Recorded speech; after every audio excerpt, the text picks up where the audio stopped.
Bismillahirrahmanirrahim. Qala al-musannif rahimahullahu ta'ala wa nafa'na bihi wa bi'ulumihi fid dharain amin. Alhamdulillah wassalatu wassalamu ala Rasulillah sayyidina wa maulana Muhammad ibn Abdullah wa ala alihi wa ashabihi wa mawalah amma ba'd. Kembali bersyukur kepada Allah Subhanahu wa taala pada malam hari ini kita dapat melanjutkan kajian kitab Al-Arba'in An-Nawawiyah. Sebelumnya mari kita bersama-sama berniat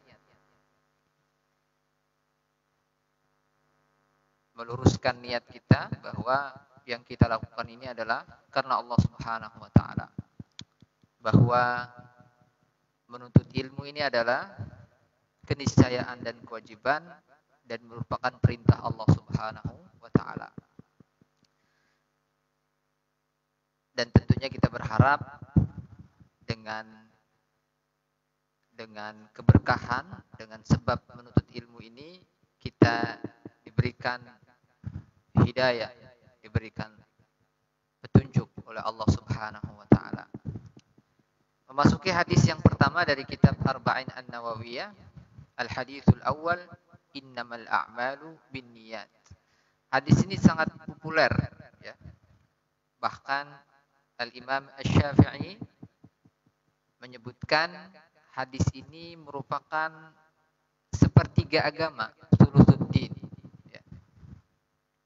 Karena agama itu, ibadah kita itu terangkai dalam ibadah yang lisan, kemudian badan, fisik, dan hati.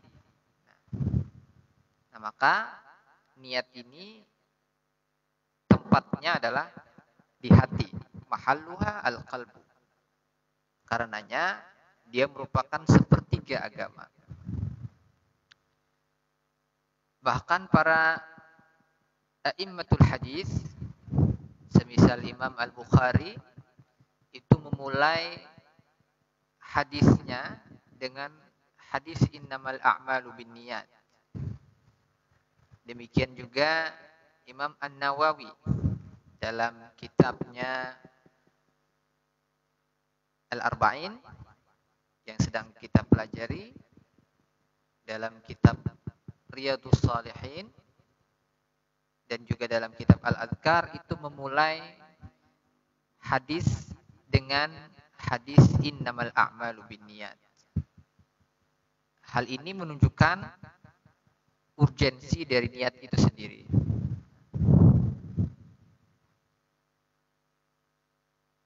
Wa an Amiril Mu'minina Abi Hafsin Umar bin Al-Khattab radhiyallahu anhu ta'ala qala. Hadis ini diriwayatkan oleh Amiril Mu'minin, pemimpin orang mukmin, Al-Khalifatu Ats-Tsaniyah, Khalifah Rasulullah SAW yang kedua. Siapa beliau? Abi Hafsin. Nama beliau Umar bin Khattab. Dan dalam Islam kalau kita mencermati, maka kepemimpinan ini, suksesi ini menjadi sangat penting. Ketika Rasulullah SAW wafat, maka yang pertama dilakukan para sahabat adalah menunjuk pemimpin. Di Madinah itu ada, sampai sekarang masih ada, Saqifah Bani Sa'idah, di mana di situ terpilihnya Abu Bakar sebagai Khalifatu Rasulullah Sallallahu Alaihi Wasallam.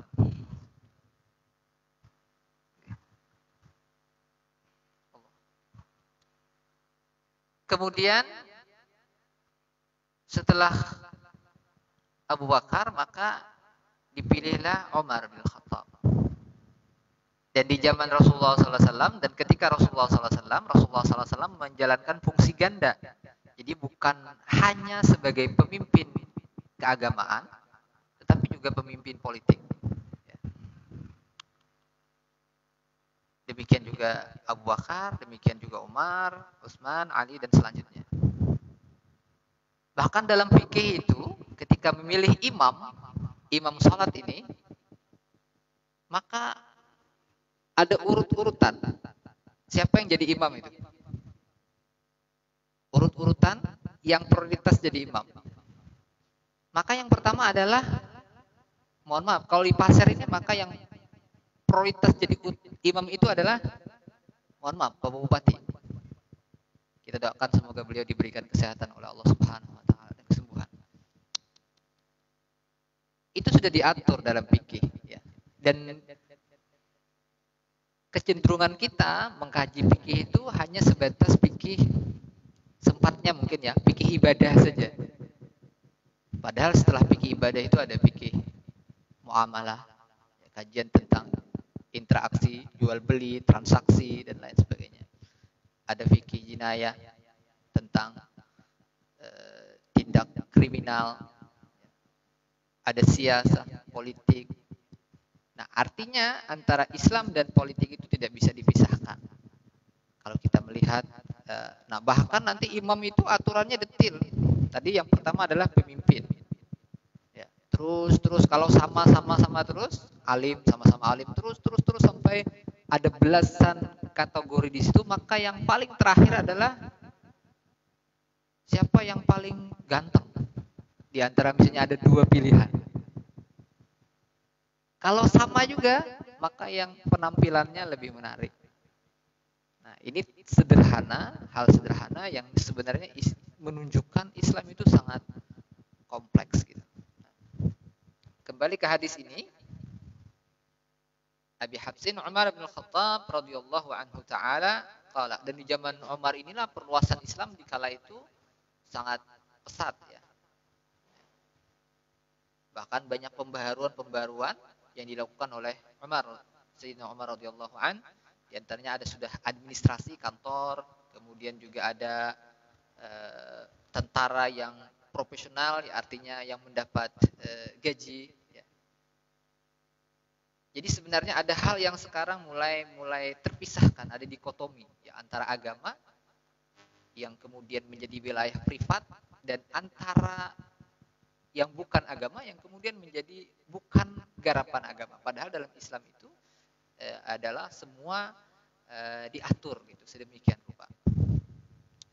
Qala sami'tu Rasulullah sallallahu alaihi wasallam. Jadi Bapak Ibu, kenapa kita ini ketika mempelajari hadis itu, Imam Al-Bukhari misalnya ketika beliau meriwayatkan hadis dalam kitabnya, setiap hadis itu disolati, salat dulu. Sekitar 7.000 hadis dengan pengulangan itu disolati dulu. Bahkan di antara guru-guru kami itu ketika mengajar hadis beliau mandi dulu. Kenapa? Ta'ziman, karena membesarkan hadis yang dibaca ini. Hadis ini kan pada hakikatnya, pada kenyataannya hadis ini ada perkataan Rasulullah Shallallahu Alaihi Wasallam yang sampai ke kita bukan sembarang.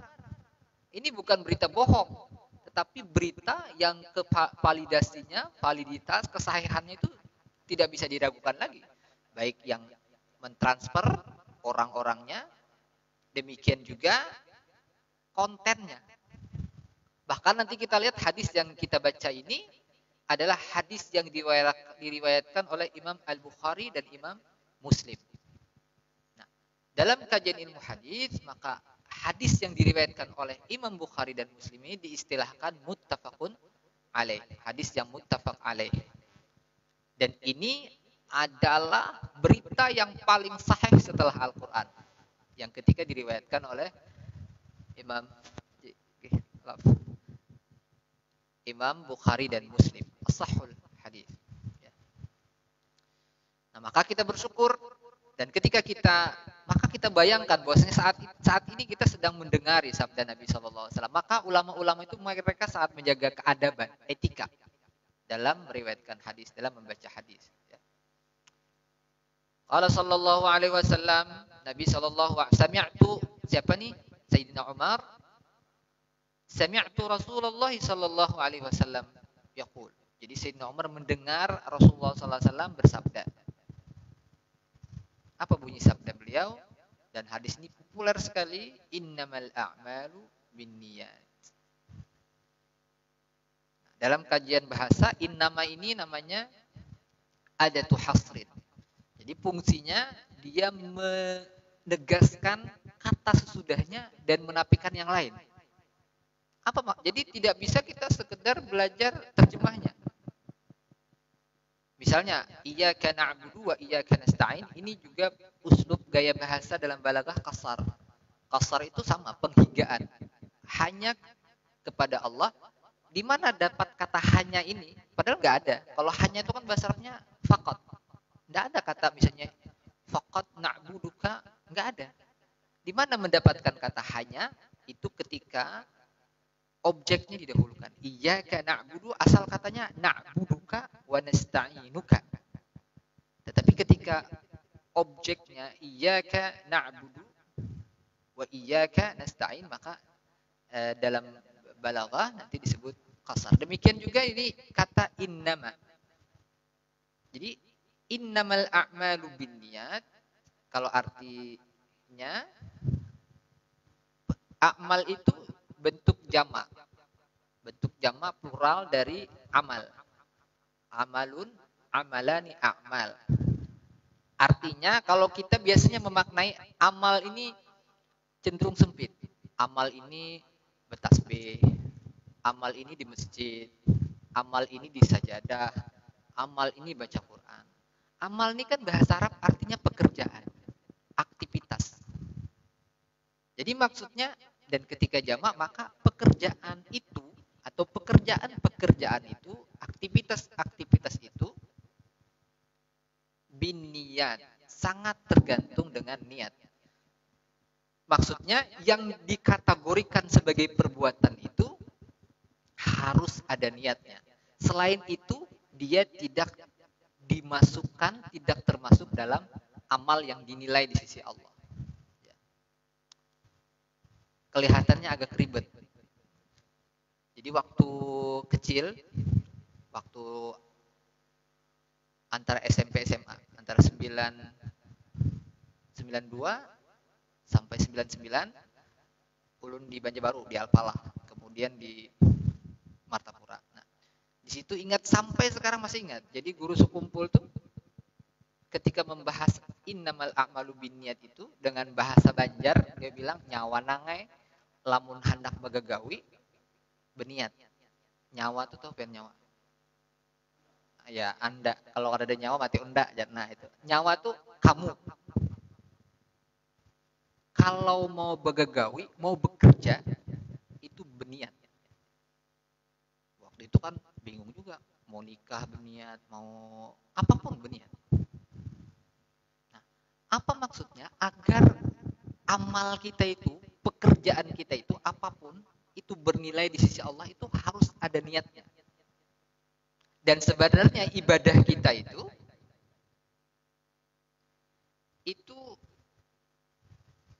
kalau kita perhatikan, misalnya sholat, kemudian haji, rukunnya pertamanya adalah niat. Ya. Kalau orang Syafi'i kan niatnya dalam hati. Talaffuznya mustahab. Usolli. Bahkan kalau kada usolli katanya bukan. Nah, ini perbedaan. Ya.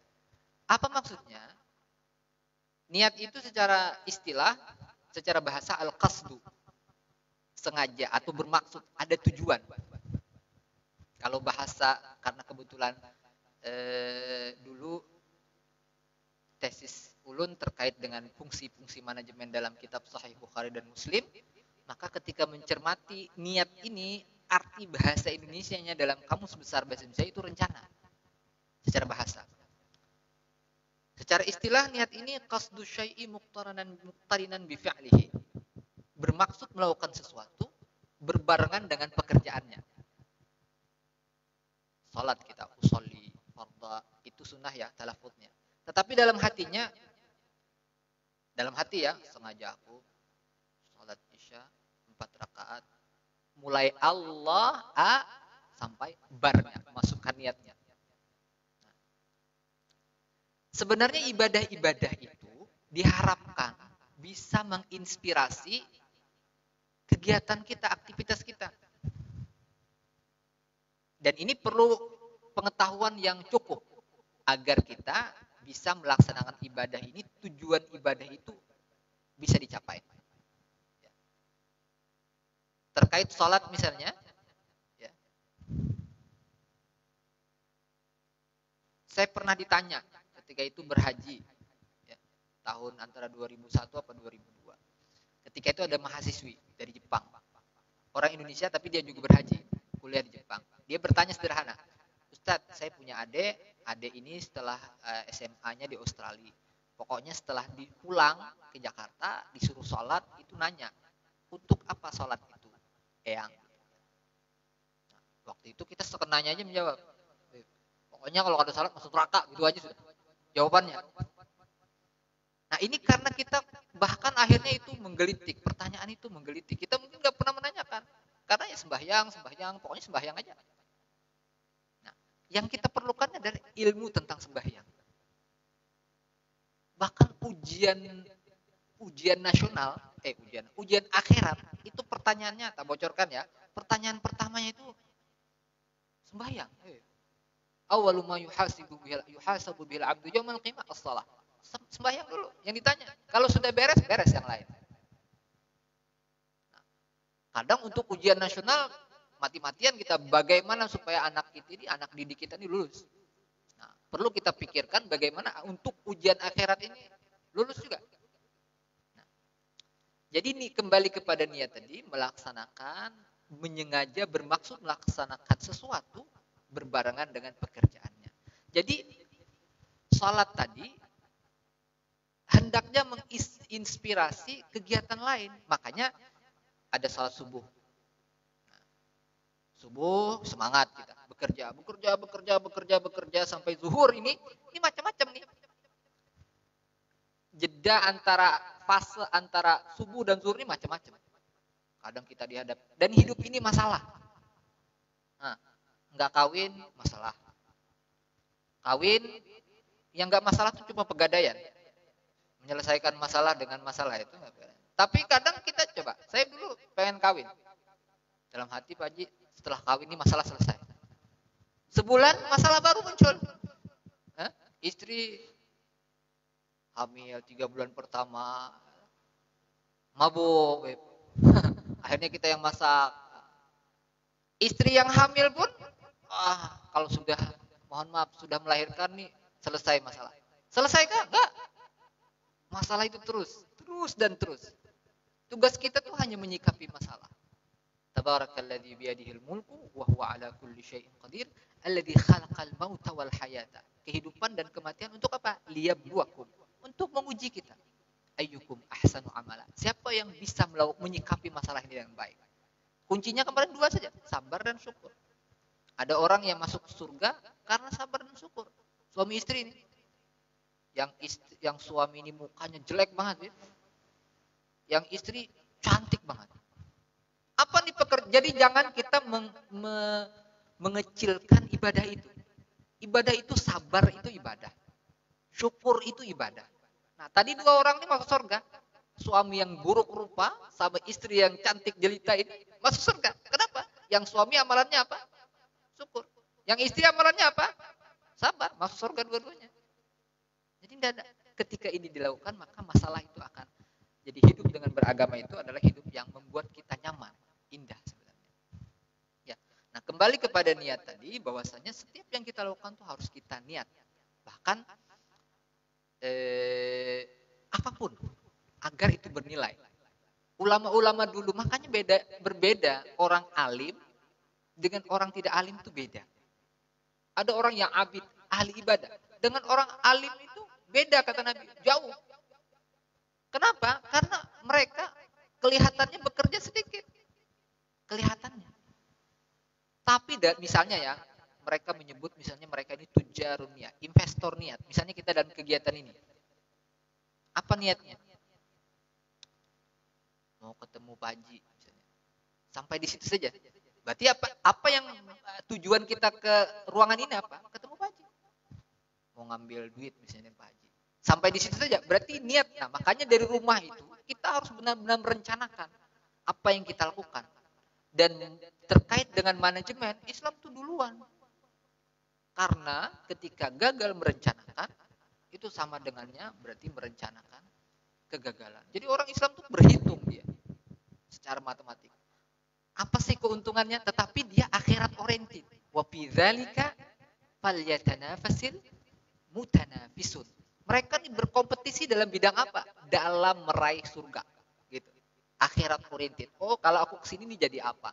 Nah, misalnya apa nih? Bagaimana agar kita misalnya adalah hadir di sini nih banyak. Investasi yang kita lakukan banyak. Misalnya silaturahim. Disuruh nggak? Oh, disuruh. Diperintahkan siapa? Allah. Sudah ada Allahnya. Nah, berarti kita kesini karena Allah. Apalagi tuh? Oh, menuntut ilmu. Disuruh apa enggak? Disuruh. Disuruh siapa? Disuruh Allah. Ada Allahnya. Sudah, berarti karena Allah. Kenapa lagi? Oh, nih, termasuk misalnya live streaming ini. Apa niatnya?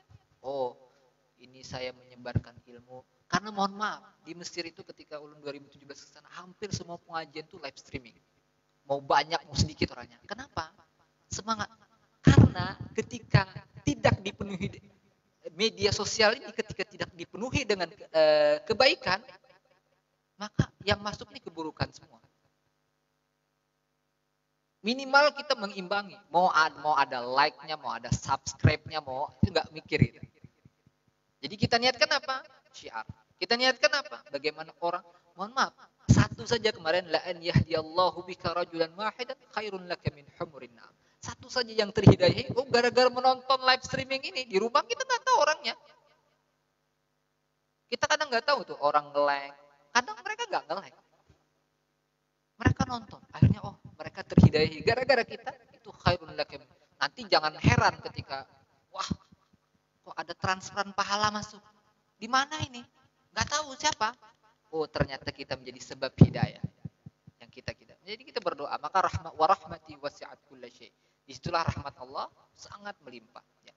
Jadi apapun yang kita lakukan, sama halnya misalnya kita sekarang ini kan banyak nih.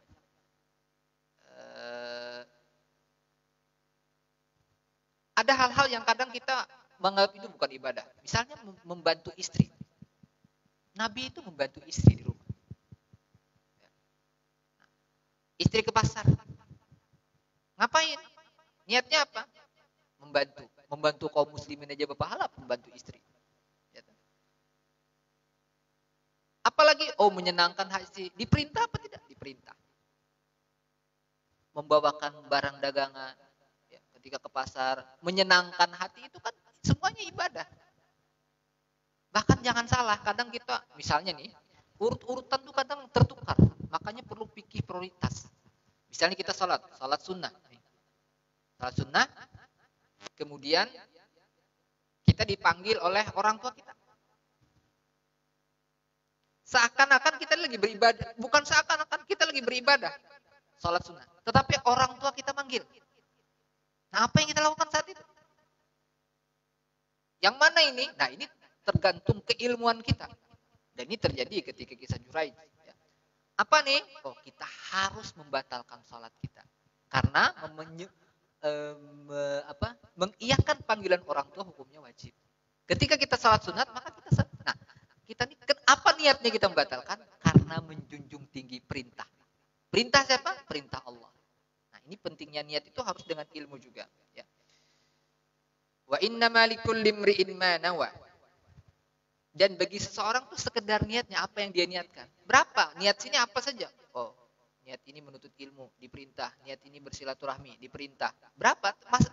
Akhirnya orang di sini tuh beda-beda dapatnya. Likulli imri'in ma nawa. Apa yang dia niatkan? Makanya kita kumpulkan saja kebaikan-kebaikan. Ya. Misalnya di sini ada teman orang tua kita. Teman baik orang tua kita. Bahkan disebutkan dalam hadis abarrul bir. Kebaikan, kebaktian yang sempurna, yang paling tinggi itu adalah melanjutkan silaturahim orang yang sahabat dekat orang tua kita. Misalnya di sini ada sahabat dekat orang tua kita, maka itu dalam hati kita, oh, ketiga, saya pengen bertemu dengan Habib. Habib itu teman orang tua kita. Jadi niat disuruh apa enggak? Disuruh. Nah, maka semua yang kita lakukan, assalamualaikum warahmatullahi wabarakatuh. Ya. Maka semua yang kita lakukan itu bernilai di sisi Allah Subhanahu wa taala. Wa innamal likulli imri'in ma nawa, tergantung apa yang kita niatkan. Kadarnya itu. Jadi menurut Habib Umar, kita harus senantiasa melakukan evaluasi terhadap niat itu. Tajdidun niyah. Dilihat terus nih, dikontrol niat kita. Karena hati ini kan baina asabir rahman. Jadi antara jari jemari Allah. Yuqallibu kaifa yasha. Jadi dia berubah-ubah niat kita tuh. Maka dalam doa yang kita panjat di tahiyat terakhir, sabit ya muqallibal qulub. Zat yang membolak-balikan hati, sabit qalbi ala dinika wa ala taati. Karena niat kita tuh ke masjid misalnya. Atau hari Jumat nih sebelum ke masjid panas. Lalu mandi kita. Kenapa mandi? Panas Pak deh. Jadi mandi. Niatnya apa deh? Ya panas. Karena panas.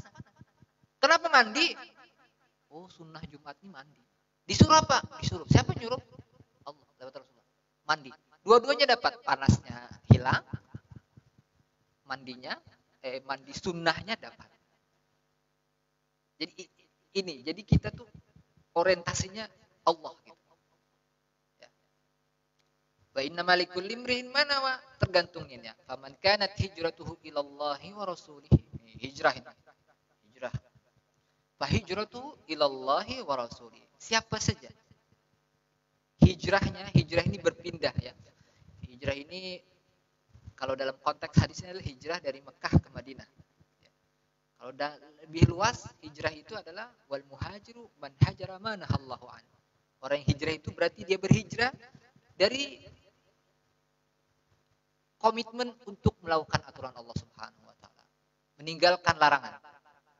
Siapa saja yang hijrahnya karena Allah dan Rasulnya, maka fa hijratuhu ilallahi wa rasulih. Nanti diperhatikan, hadis ini mengulang kata Allah dan Rasul. Sementara untuk dunia tidak diulangi. Barang siapa saja yang hijrah karena Allah, maka hijrahnya pun karena Allah. Maka dinilai oleh Allah Subhanahu wa taala. Maka banyak sekali Bapak Ibu, Bapak Ibunya enggak ada ya.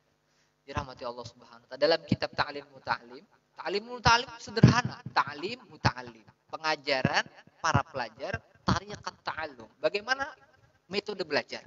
Imam Al-Jarnudzi mengatakan bahwa banyak kam min amalin yutasawwaru bi surati a'malid dunya. Banyak kegiatan, aktivitas yang secara lahir dia tuh kegiatan sifat dunia. So, potretnya kegiatan dunia. Tetapi berubah menjadi amal akhirah dengan apa? Bihusnin niyah.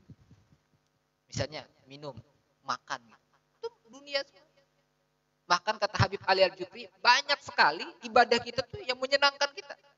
Kita tuh bayangkan ibadah itu kan susah, sulit, pengorbanan. Banyak ibadah yang menyenangkan kita. Nikah itu ibadahnya menyenangkan gitu. Makanya mohon maaf, berhubungan suami istri itu ibadah.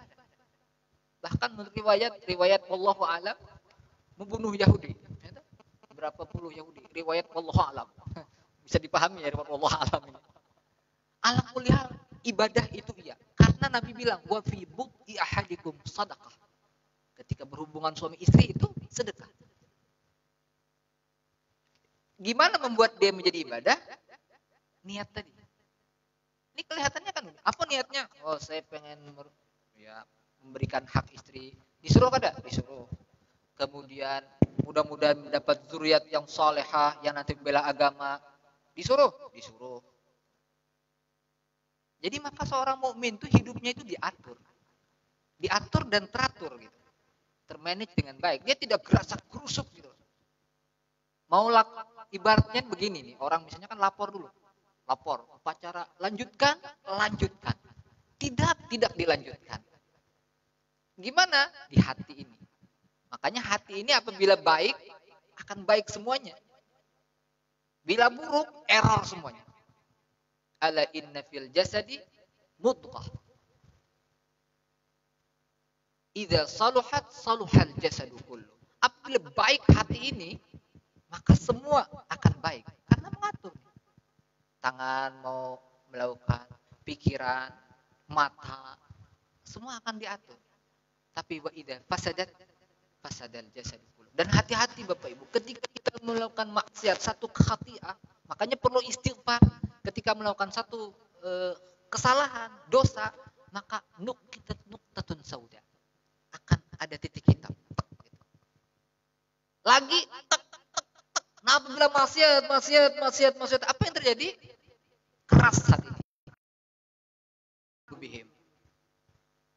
Dan surah Al-Mutaffifin, kalla bal rana ala qulubihim. Rana itu titik-titik sampai hitam, sampai keras. Keras hati ini jadi ada ran, kemudian keras hati. Keras hati ini qasat qulubuhum min ba'di dzalika fahiya kal hijarati au ashaddu qaswa. Keras hatinya. Keras, makin keras qulubuna ghulb, tertutup sudah. Tetapi dengan taubat, dengan istighfar, dia bersih lagi. Nah, kembali hijratuhu ilallahi wa rasulihi, maka hijrahnya karena Allah dan Rasul. Mudah-mudahan kita termasuk kelompok ini. Jadi kita senantiasa mengevaluasi niat. Innamal a'malu binniyat. Misalnya kita minum, ada apa minum? Haus. Saya tadi misalnya tidur dulu sebelum asar. Buat apa tidur? Jadi sebelum tidur tuh mikir dulu, kenapa tidur? Oh, malam ini ada acara. Kalau ngantuk gak konsentrasi. Kalau ngantuk gak fokus. Bahkan mohon maaf, dalam fikih diatur, kalau kita ngantuk bingit itu ngantuk benar. Sembahyang, maka disuruh ditunda sembahyang. Tidur dulu. Biar apa? Fokus khusyuk. Nabi pernah menunda salat. Jadi kita kadang terlalu lebih hebat dari Nabi. Oh, Nabi menunda salat tuh, panas banget di musim panas, ditunda. Dinginkan dulu. Nabi, ad-din itu yusrun. Agama itu mudah. Kadang yang membuat sulit tuh ya kita. Kadang kita lebih, makanya ada 3 orang di zaman Nabi itu, pokoknya aku katanya nggak mau kawin. Satunya aku nggak mau, pokoknya aku beribadah, puasa terus. Satunya lagi, aku akan beribadah di bawah matahari. Apa komentar Nabi? Nabi luruskan, ini keliru kata Nabi. Yang paling takwa itu, mungkin setengah marah ya, Nabi meluruskan. Kata Nabi, yang paling takwa itu aku, bukan kalian. Apa yang dilakukan Nabi? Jadi jangan kita nih lebih takwa dari Nabi, lebih merasa mengklaim diri lebih hebat. Jadi kita harus kembali ke aturan. Nabi apa? Aku kata Nabi kawin. Aku kata Nabi puasa buka. Aku nilai atqakum, yang paling takwa. Nah, maka kembalinya nanti ke fikih. Gimana aturan? Prioritasnya gimana? Oh, ketika hujan. Ya kan ramai perdebatan kemarin. Masjid nih boleh sholat di masjid kita apa enggak? Karena corona. Wong Nabi aja hujan itu di rumah aja. Kan? Nah, jadi ini harus kita kembali ke ulama-ulama kita. Bagaimana mereka memahami fikih ini? Tadi yang pertama, faman kanat hijratuhu ilallahi wa rasulihi fa hijratuhu ilallahi wa rasulihi. Jadi kita harus belajar. Wa man kanat hijratuhu lidunya. Siapa yang hijrah di dunia? Karena dunia. Apa motivasinya? Rencananya kenapa sih pindah? Kenapa sih melakukan ini? Tapi setan tuh luar biasa dia. Jadi jangan sampai kita jadi hamba setan. Jadi misalnya kita ke masjid Jumat. Alhamdulillah kalau di kampung-kampung dulu itu ke masjid itu pagi. Jam 9, jam 10. Baju putih pada di kampung. Karena mereka, dan itu memang kata Nabi dapat onta, terakhir udah dapat telur cicak, kan ada yang kecil-kecil sampai habis. Dia absen sama mereka. Nah, datang udah telat. Sekarang kita ke masjid itu kadang nih, datang ke masjid. Di pintu masjid. Itu setan itu senantiasa dia jeri majret dam, kecuali kita mati baru dia selesai tugasnya. Apa sudah sampai di masjid? Nah, kita akan duduk. Kemana kita duduk? Lihat kipas angin. Kipas angin. yang tiap. Buat apa nih? Tidur. Kan niatnya memang tidur, memang mau tidur. Jadi nyarinya kipas angin sama dinding. Niat kadang dari awal, kayaknya udah ngantuk nih, kayaknya guringnya di masjid aja. Bahkan ada penelitian terbaru, survei membuktikan kalau Anda itu katanya susah tidur, maka coba dengar ceramah atau ke masjid dengarkan khatib Jumat. Ya. Ulun khatib jarang ngantuk. Ya jelas kalau khatib memang ngantuk kan bingung juga. Tapi kalau giliran mendengar khutbah itu, nah di sini kita tantangannya kadang assalamualaikum warahmatullahi wabarakatuh sudah berbayang-bayang nih khatib. Sudah selesai. Karena memang di situ maka Anda kalau jalan-jalan ke mall, keliling, itu nggak terasa capek. Karena memang ada setannya, ada topoksi setan yang tugasnya memang memperindah.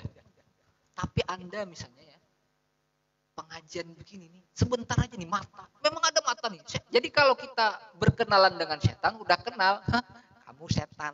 Tenang. Seandainya setan tuh ada mukanya, kita pukul ya nggak kira-kira? Ada bentuknya. Pasti. Karena kita inna syaitan Al-Quran bilang inna syaitana lakum aduun fattakhiduhu aduwa. Setan tuh musuh, maka fight, lawan. Ada kita kadang memang menyerah kata setan. Nah, seharusnya kita duduk ke masjid, kemana kita ini? Ke depan.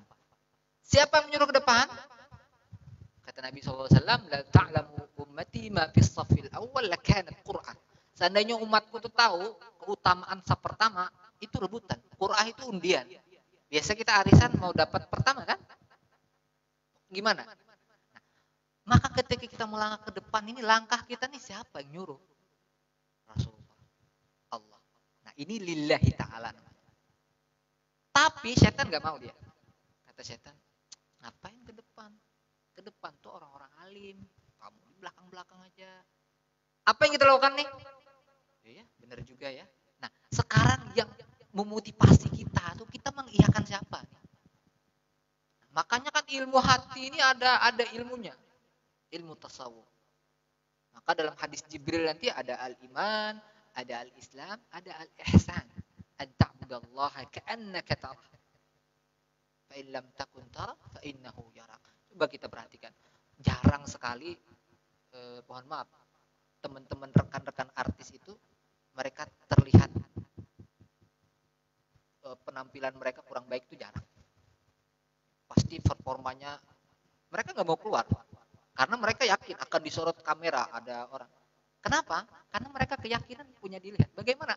Kalau kita punya keyakinan bahwasanya kita ini dilihat Allah.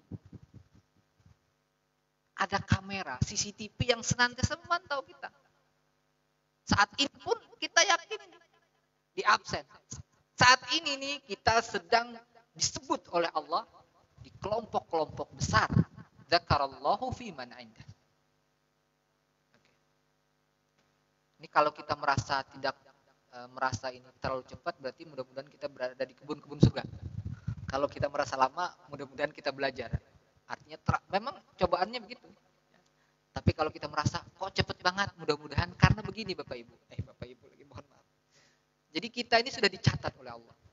Dalam hadis yang diriwayatkan, kata Allah sudah ditulis. Ahli surga, ahli neraka. Lalu kata sahabat sudah ditulis nih, ditetapkan. Kata sahabat kalau begitu idzan natakil.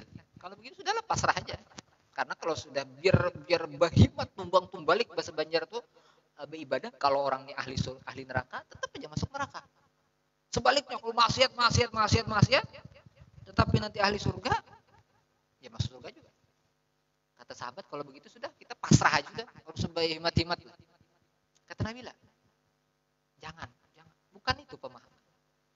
Apa kata Nabi? Wa amma man kana min ahlil jannah, orang yang ahli surga. Fasayuyassaru li amali ahli jannah. Dia akan dimudahkan melakukan perbuatan surga, ahli surga. Ya ini perbuatan ahli surga. Mudah kita, nyaman kita.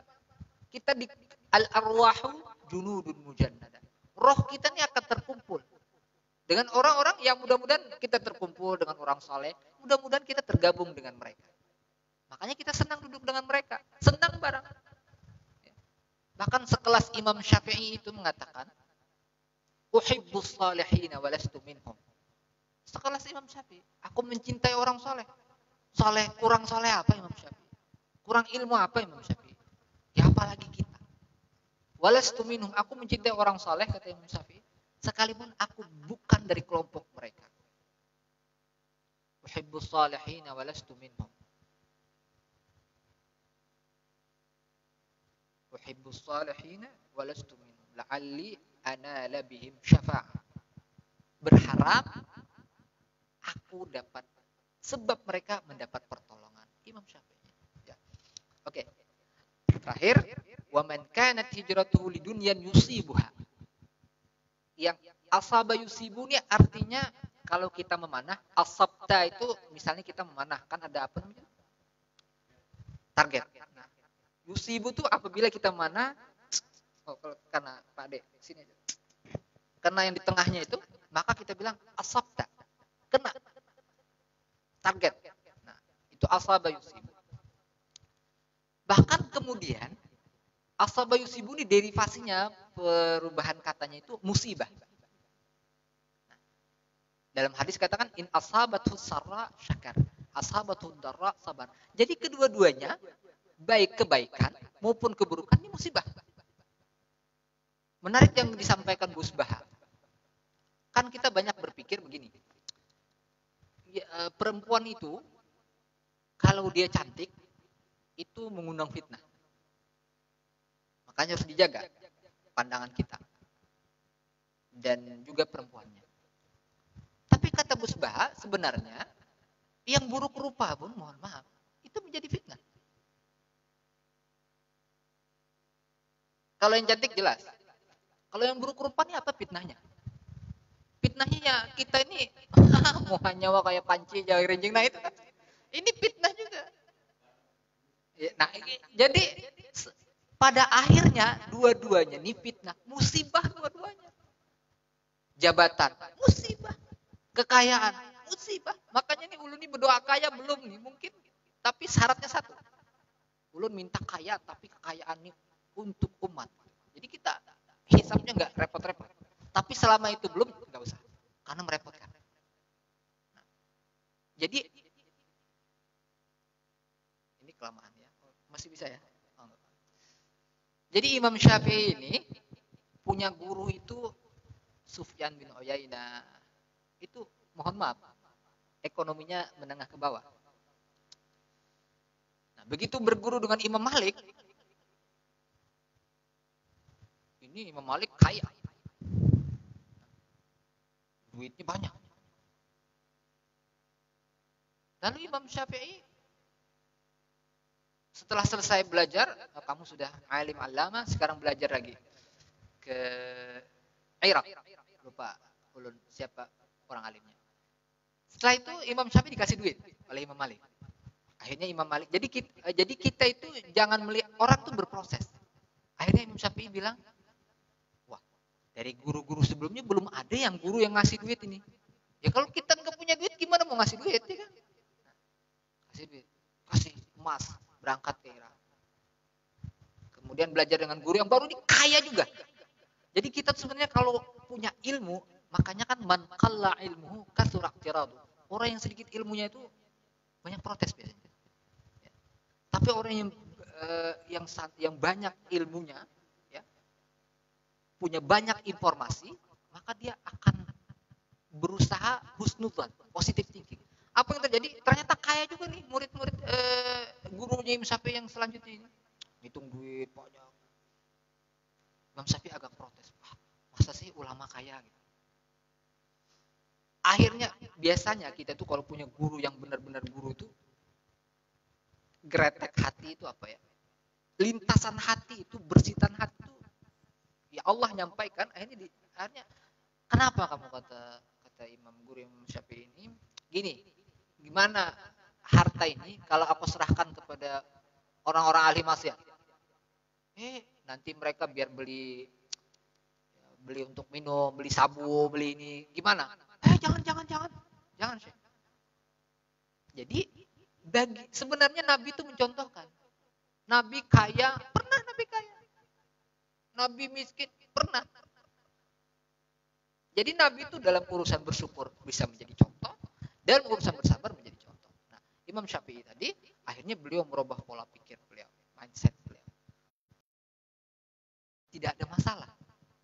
Dua-duanya adalah kebaikan. Ketika kita, maka dalam ulama menyebutkan maka muka haitsu aqama. Posisi kita itu tergantung Allah posisikan di mana. Ketika kita kaya, apa posisi kita? Ya bersyukur. Ketika miskin, apa posisi kita? Bersabar. Jadi nggak repot. Wa man kanat hijratuhu lidunyan yusibuha. Jadi targetnya dunia ini. Nah, karena waktu itu orang Mekah ini umumnya pedagang. Orang Madinah adalah petani. Jadi ini kalau ada yang sebagian mungkin hijrahnya mikir begini. Nanti kalau berjualan ini di tempat sama orang di Madinah kayaknya harganya bisa dinaikkan nih. Aku hijrah. Nah, hijrahnya apa tuh niatnya? Dunia oriented.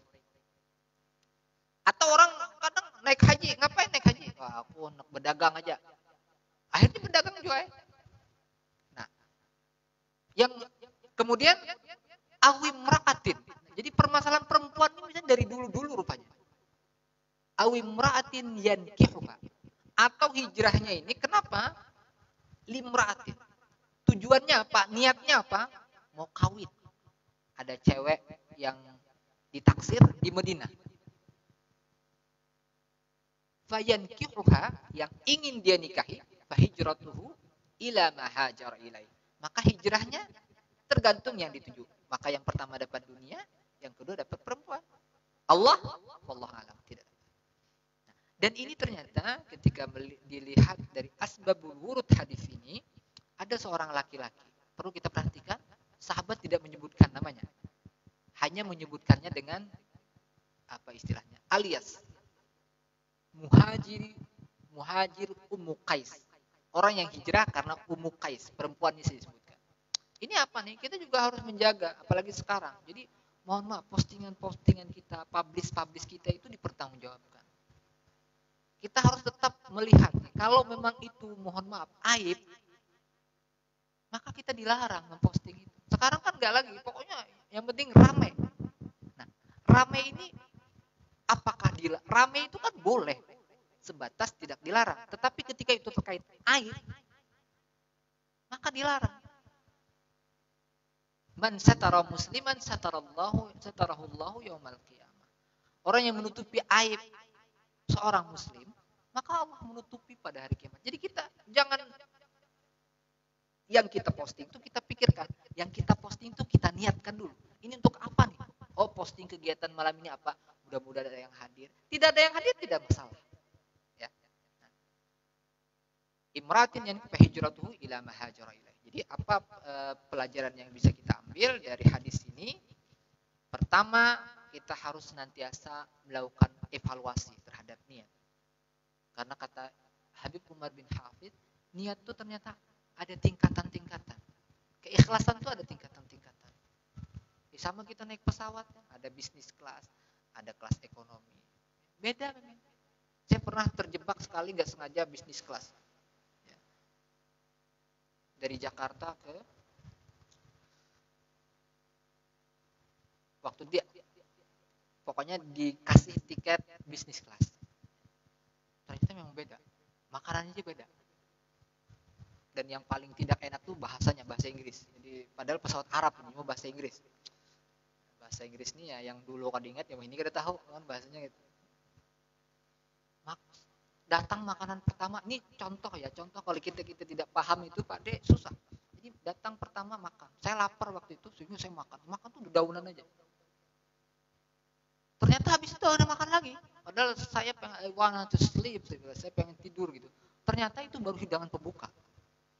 Belum makan anunya. Tempat tidur. Jadi bisa tidur. Nah, beda. Itulah mungkin fasilitas yang diberikan oleh Allah kepada yang lain-lain. Beda-beda. Niatnya yang duduk di sini mungkin dapatnya beda-beda di sisi Allah. Nah, yang ulun tutup dengan sebuah hadis yang mudah menginspirasi kita bahwasanya nanti pada hari kiamat itu di dipanggil. Ada 3 kelompok yang dipanggil. Pertama, ini mudah-mudahan agar kita lebih baik. Pertama adalah orang yang mujahid, yang syahid. Ditanya Allah Subhanahu wa taala, "Apa yang kamu lakukan?" "Ya Allah, saya berjuang ya Allah. Saya mujahid ya Allah, siang malam saya Allah. Saya mati, syahid."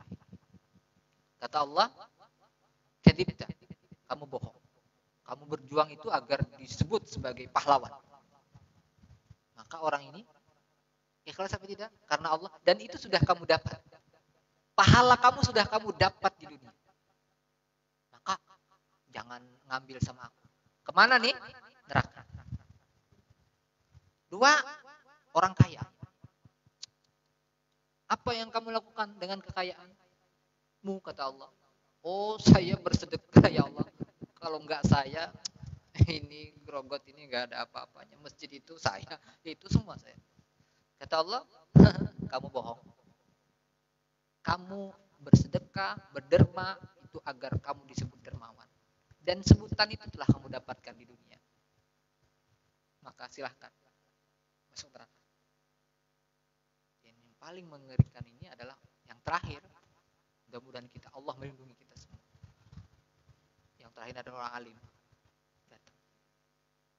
Kata Allah, apa yang kamu lakukan dengan ilmu yang kamu dapatkan? Ya Allah, saya mengajar siang malam ya Allah. Saya bikin pesantren, saya pengasuh pesantren ya Allah. Apa kata Allah? Maaf, kamu bohong. Kamu mengajar, melakukan semuanya agar kamu disebut alim. Dan sebutan itu telah kamu dapatkan. Nah, ini bukan berarti kita berhenti. Tapi yang kita lakukan adalah bagaimana mengevaluasi diri. Maka Fudail bin Iyad mengatakan, tarkul amal li ajlin nasi riya'un. Meninggalkan amal karena manusia itu riya. Amal karena manusia itu syirik. Syirik ini syirik kecil ya, bukan syirik masuk neraka jahanam kali nabi, bukan. Karena kan berarti kita meminta yang lain. Nah, maka yang kita lakukan, kita nisa-nisa coba. Bukan pemahamannya bukan begini, nggak usah beribadah, nanti aku riya. Ini siapa nyuruh ini? Setan. Akhirnya kita beribadah lagi. Atau kita beribadah. Nah, maka kata kuncinya, kata Habib Umar, silakan berpura-pura. Paksa diri. Biar aja. Sampai Anda lupa kalau Anda sedang berpura-pura. Ada riyadhah, latihan. Kalau kata setan, berarti ini sudah kalah, Pak. Dari awal sudah kalah dengan setan. Enggak usah. Akhirnya apa? Enggak usah aku sekolah pesantren, enggak usah aku ceramah, enggak usah aku berderma, enggak usah aku berjuang. Ini udah KO belum berjuang nih. Jadi yang kita lakukan adalah kita pasrahkan kepada Allah, berdoa Allahumma rzuqnal ikhlas fi talabil ilmi, kemudian kita pasrahkan, ya Allah, berikan kami kekuatan untuk ikhlas. Itu saja. Merasa ikhlas itu pun kekurangan. Keliru. Tawadu dengan merasa tawadu sifat mulia, ikhlas sifat mulia. Kalau merasa mulia, merasa. Nah, ini hal-hal yang harus kita pelajari pelan-pelan. Merasa mulia. Ini berarti kan merasa sama setan. Setan itu satu aja salahnya. Bilang ana khairum minhu. Saya lebih baik. Lebih baik. Kafir. Nah, itu masalah ini. Ini masalah. Mudah-mudahan kita bisa menjadi orang-orang penggadaian yang menyelesaikan masalah tanpa masalah, dan masalah itu menjadi ibadah untuk kita. Mohon maaf. Wassallallahu ala sayyidina Muhammad wa ala alihi wa sahbihi wasallam. Warzuqna kamalan mutaba'ati lahu zahiran wa batinan bi rahmatika ya arhamar rahimin. Walhamdulillahirabbil alamin. Assalamualaikum warahmatullahi wabarakatuh.